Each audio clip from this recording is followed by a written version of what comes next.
এই বাংলাদেশের জমিনে এমন বহু মানুষ পাওয়া যাবে যাদের ঈমান বড়ই মজবুত। মানুষ এমন মনে করে, এমন মজবুত ঈমানের কিছু মানুষ যারা বলে মুহররম মানে না, শবে বরাত মানে না, শবে মেরাজ মানে না।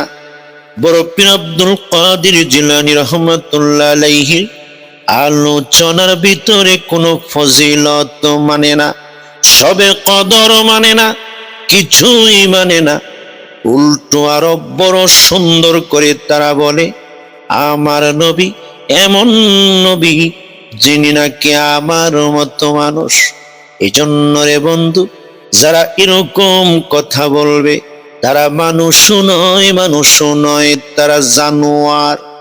আবার তারা দলিল দেয়, কুল ইন্নামা আনা বাশারুম মিথলুকুম ইউহা ইলাইয়া আন্নামা ইলাহুকুম ইলাহু ওয়াহিদ।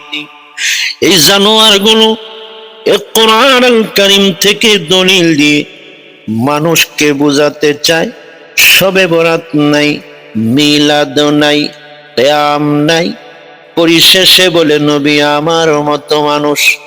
এদেরকে দুনিয়ার জমিনে আপনার দৃষ্টিতে মানুষ মনে হলেও ইমানদার আহলুস সুন্নাহ ওয়াল জামাতের দৃষ্টিতে এরা জানোয়ার, এরা জানোয়ার।